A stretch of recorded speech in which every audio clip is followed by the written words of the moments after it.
is, y'all? It's your old boy Pilk, and I'm coming back today with another Danmachi episode review. Today we're talking episode 3, season 5. Almost said that backwards. Wrong season, wrong episode. Episode 3, season 5. It's literally right here, and I'm pointing to it. And I have a lot to say about this episode. But first and foremost, I'm going to start off by something really good that I thought was really interesting here. And I did have to double check some of this. It's been a while since I read volume 16. Unfortunately, 16 was the last one I read. I need to catch up a little bit before we get later on in the series. Recently refinished 15. We'll talk about that. But some of the good stuff here, if you are an old school DANMEMO fan, DANMEMO was Danmachi Omori freeze, was a mobile game that we had for about 7 years. It actually closed last year. And that game was fantastic. It brought us a ton of lore expansion. It brought us, a bunch of like old school stories. We're talking Argonaut, Fianna. A lot of characters actually show up in this episode, funny enough. And I really loved the tie-ins there. I think the Full End of Water and Light tie-in was gratuitous. It felt a little forced to me, but because I don't remember that being in the light novel. Now, once again, it's been a while. It's probably been, God, I don't even know how long. It's been a minute since I've read volume 16.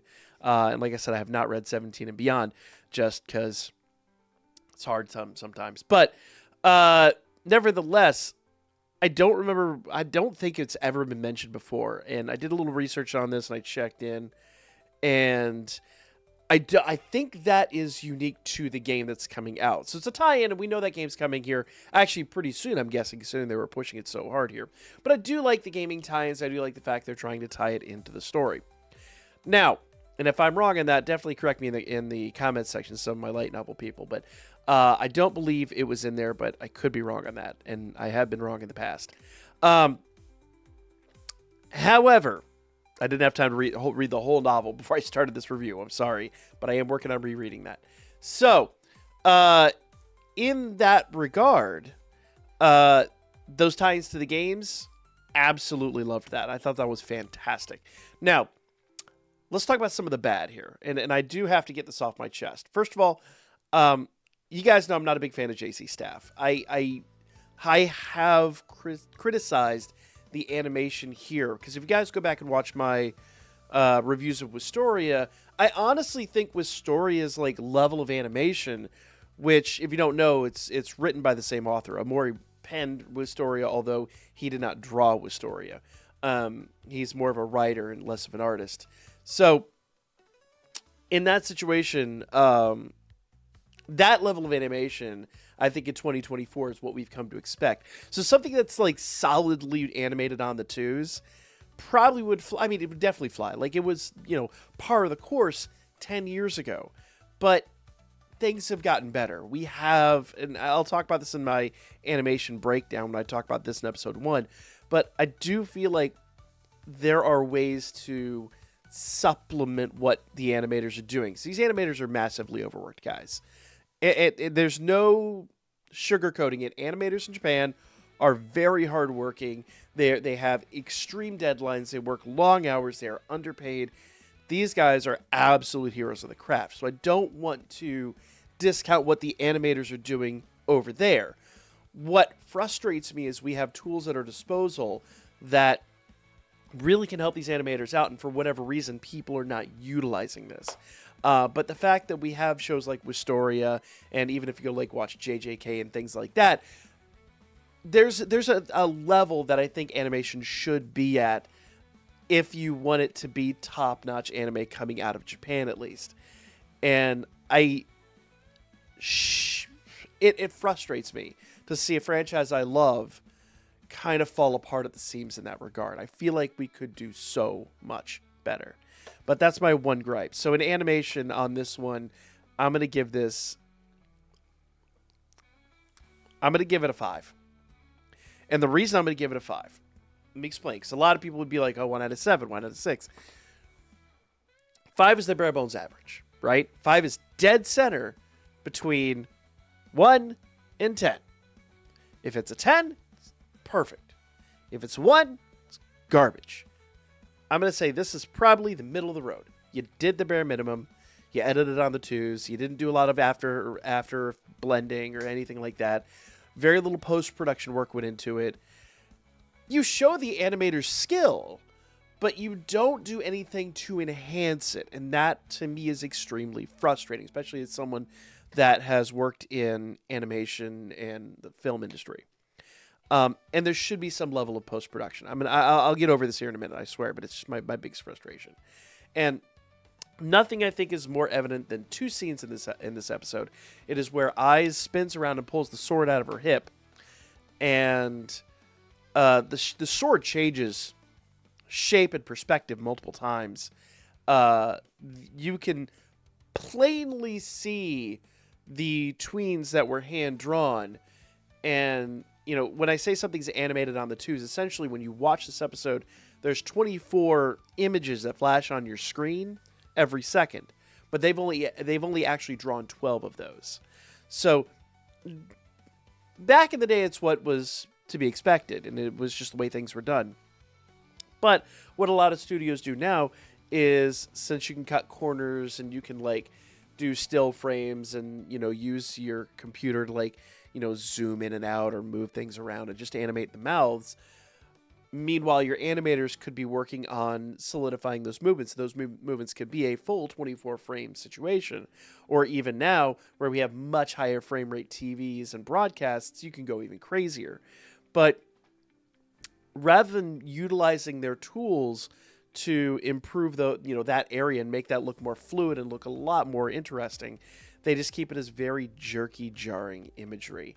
In the gaming aspect, think of it as somebody that has a modern PC or a modern console, but still only plays it at extremely old settings. It's very upsetting. The other thing that upset me a lot in this episode is when Belle and Seer drop off the back of the boat, and there's a really cheesy, almost looks like something you would download off of YouTube with a green screen, like a little splash effect. Just very clearly CGI overlaid, but just poorly executed. And so I don't want to discount what the animators are doing, but I think at some point we have a quality control issue. And the series definitely needed some post-production work. Just very frustrating for me. So animation, probably one of the lowest points of the episode. Now, let's get into the episode review and the story, because I think the story was easily the highest point of this. Now, as we kick off, we know in the last episode, Belle and Seer were basically escaping. Seer's whole thing was, we want to escape. I want to get out of here. Take me away from all of this. And so Belle's like, cool, got it. They go to one little shop. They buy a suitcase. Clearly, the suitcase was sort of pre-staged. They never really tell you exactly how it's pre-staged. It's pre-staged in some way. And they have one of those cloaks. We've seen these worn in the past by Osvi and people like that. It's a cloak that literally masks them and they basically makes them disappear. And now they're just trying to escape the Freya Familia, because that's Seer's biggest issue. She's just, the Freya Familia is watching over her, and you see it, they are everywhere. They're in the shops, they're on the rooftops, they're in the alleys, they are literally everywhere. And I can imagine, it's cumbersome, right? Who wants to be tailed like this? Nobody does. So they escape and they run down an alley, and it's great because they're running away, but then all of a sudden the veil starts to come off, quite literally, and they're revealed down this alley, and they come up on a dead end. And at first I was like, what's going to happen? But you got to remember, the one thing that they really haven't shown a lot in this season, and something that is really highly evident, is that Belle is at a much higher level than he's ever been. So he literally picks her up and leaps over this wall with the greatest of ease. And if you want to kind of see the difference between, a higher level adventurer and some base level adventurers, they even mention it if you go back and read volume 15, where you have the Ares Familia, and a lot of those guys are level 1, level 2, and then you've got Gareth, who goes out there. I think he's level 5, level 6, something like that. I don't remember, but he's a crazy high level, and literally one swing of his axe, and he's just taken out thousands of these dudes. So the difference in level is astounding. So the fact that we actually get to see Belle utilizing those powers a little bit was really interesting. I absolutely adore that. Now, this is where we get to the first game tie-in, because Full of Water and Light is a new, I think it's Switch exclusive game that's actually dropping here very soon. And it's going to have its own unique story. And they kind of give you a brief synopsis of it as like a background thing. Though we already know that it is going to involve Belle. But they kind of sort of introduce like this backstory here, and they go into this cathedral, and they talk about the story of Full of Water and Light. Now, this isn't super impactful on the story overall. They do tie it in a couple of times. And it actually ties back into something else from Volume 15, which I'm a little upset that they didn't include earlier, but we'll cover that. But essentially, this is just all a game tie-in. Now, they do tie in some elements of the novel, and they do, it's blended well. It's not super gratuitous. It's kind of like if you know, you know. It's when they exit and they go out, and they have the vendor over there where Seer's like, oh, I want this little silver medallion. And the dude's like, yeah, this is Full of Water and Light again. And you're like, okay, it's getting a little... I get it. You want to push the game. I understand. I ain't mad at you. But, go buy the game. we will definitely be playing the game when it drops, and it should drop pretty soon. I know it drops for the end of the year, so I'm guessing probably, if not late this month, next month. I don't think we've got the US date on it, but I'll have to double check that. But they leave there, and then they kind of, Belle and Seer kind of disappear, and Belle's like, oh, I've got a dinner reservation, right? I've skipped a few things, but, we're just covering the basics. So, turns out that there's like this giant, basically a cruise ship, right? And we find out that all the waitresses from from Mamma Mia's Tavern are there. Hestia and Eyes are there, and everybody's like, this has been pre-prepared, right? And Belle brings Seer up on the ship, and they're having a nice dinner. And everything's going great. They've escaped. It's wonderful. No, it's not. The Freya family, of course, because of course, they figure out where they're at, and they essentially use like magic to stop the ship. And the Freya Familia comes on board. Now, I want to emphasize, this isn't like the aces of the Freya Familia. We did see Alan earlier in the episode, though he didn't really have a super impactful back and forth. He just kind of talks to Eyes and Hestia for a moment, but that's pretty much that. This is most like the lower level grunts and whatnot. This is not, you're not talking like Otaro, Alan, Hegney. You're not dealing with that situation. You're just kind of dealing with like the cannon fodder that the Freya Familia can just go. So no Boffman, guys. I'm sorry, no Boffman. I wish there was. Can we please get? Was that one dude Boffman? I don't know. Maybe that one dude is Boffman. If that is, that's another Easter egg. But nevertheless, I don't think so though. But nevertheless, essentially what winds up happening is they once again escape, and Seer jumps to the water, and you have this great moment where there's this realization that Seer and Belle, even though they jumped to the water and they escaped, Seer's wearing an all-white dress, and you even see Belle like,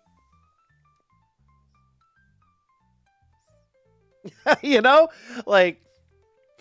And I appreciate the fact that they didn't make it like super gratuitous or anything like that.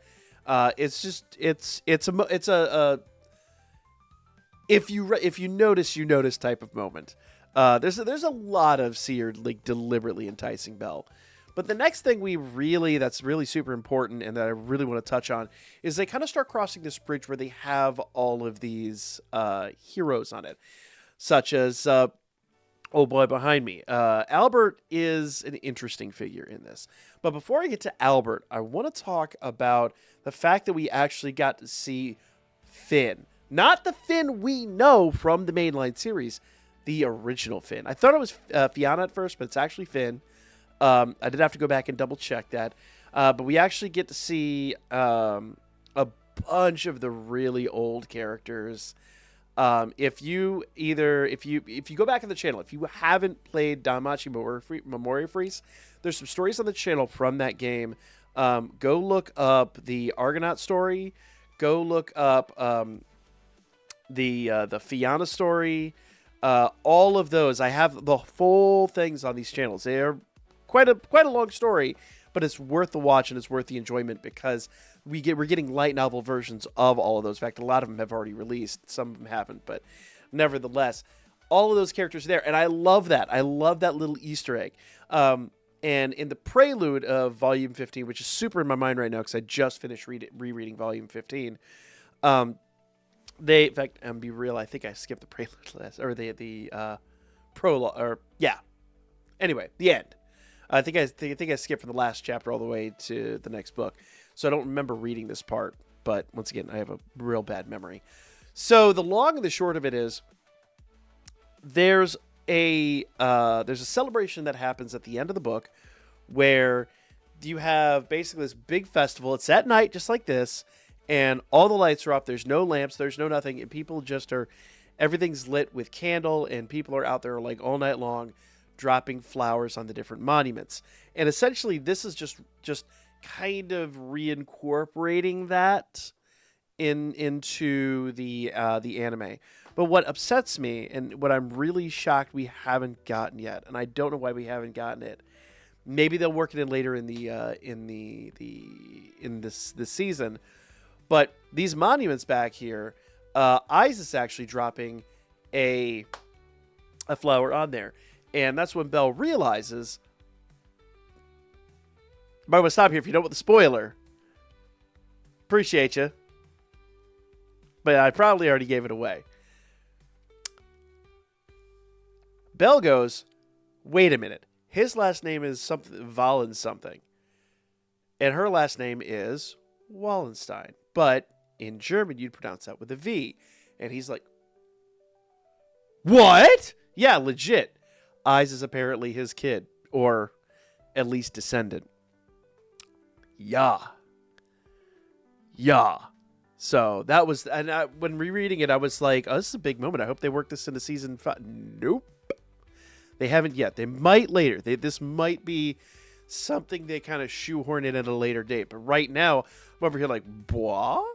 When I do the comparison episodes with episode 1, 2, and 3 from the light novels, we'll talk a little bit more at length about that because there's some other stuff that they did miss that's like mega important. But nevertheless, I like the Easter eggs. I like the fact that they built in stuff from the games, from the upcoming game, some stuff from the light novels that I think didn't get enough shine. But nevertheless, and I do need to go reread 16, and we'll cover more of that coming up here real soon. And I do apologize. I just have a really, really terrible memory. But it was 2 years ago, so I definitely need to reread it, re-immerse myself in it. But nevertheless, guys, that is episode 3. I am so... yeah. I almost forgot to mention the end of the episode. This was hilarious. I love what they did here. So obviously, they're still kind of off the grid, right? So they need to set themselves up for the night. So they go to this inn, and Bella's suddenly realizing there is one bed. And Sear's off in the shower tra-la-la-la-la, and Bella's over there I'm sure he's having flashbacks from the dungeon because of the whole Ryu situation. But now it's is Belle gonna smash? Guess we'll find it in episode 4. Stay tuned.